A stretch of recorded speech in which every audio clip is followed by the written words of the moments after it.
सेवा नमस्ते कोनिचिवा। आज चाहिँ यो तपाईले देखिराख्नु भएको यो चाहिँ जापानिज 100 येन हो। लगभग नेपालमा 100 रुपैयाँ भनौँ न। 100 येनले आज के किन्न मिल्दो सकिँदो रहेछ म तपाईहरुलाई यो शपिङ गरेर देखाउँछु है त। Let's go. र मित्रहरू, जापानमा अहिले सोचेको जस्तो सजिलो छैन है, पहिलाको जस्तो धेरै स्ट्रिक्ट भएको छ।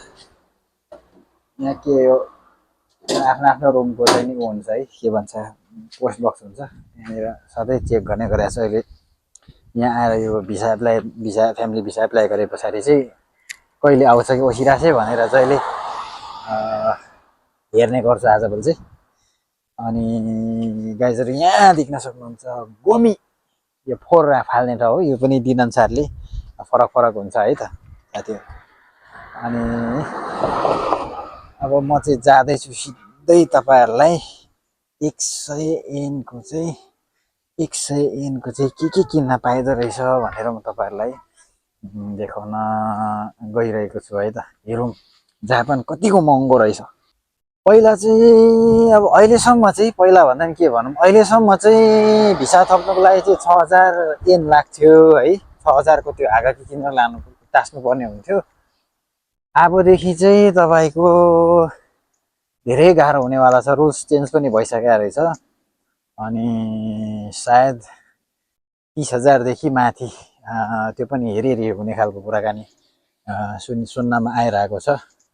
र साथीहरू, म चाहिँ यो जापानको अति फेमस कन्भिनियन्ट स्टोर 7-Eleven तर्फ रवाना हुँदैछु। यो 100 येनले चाहिँ के किन्न मिल्दो रहेछ भन्ने तपाईलाई देखाउनको लागि है त। यहाँ चाहिँ यस्तो कुराहरू हरेक चिज पाइन्छ है। थोरै पाइन्छ तर हरेक चिज पाइन्छ यहाँ। हल्का महँगो चाहिँ हुन्छ अरूतिर हेरी।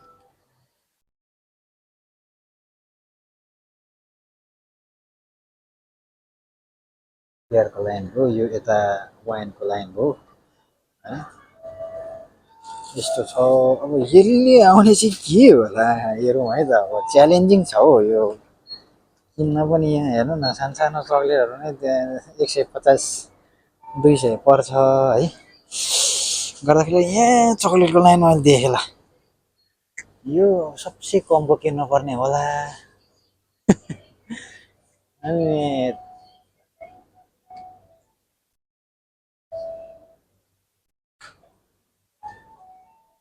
मैले यहाँ 44 रुपिसको यो एउटा लिएँ है।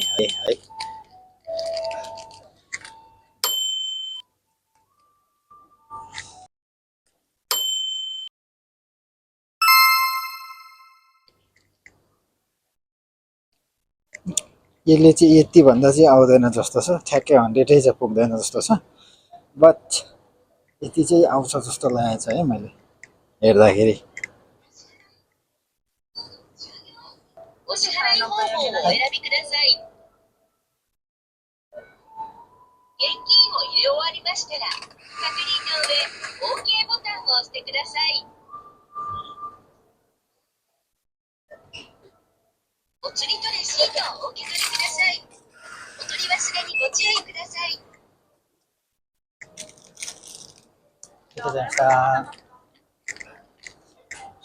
र साथीहरू, यहाँ मैले चाहिँ भनेपछि ठ्याक्कै कतिको भन्दाखेरिलाई यहाँ 97 पुग्यो। अब 7 रुपियाँको त केही पनि आउँदैन यहाँ होइन।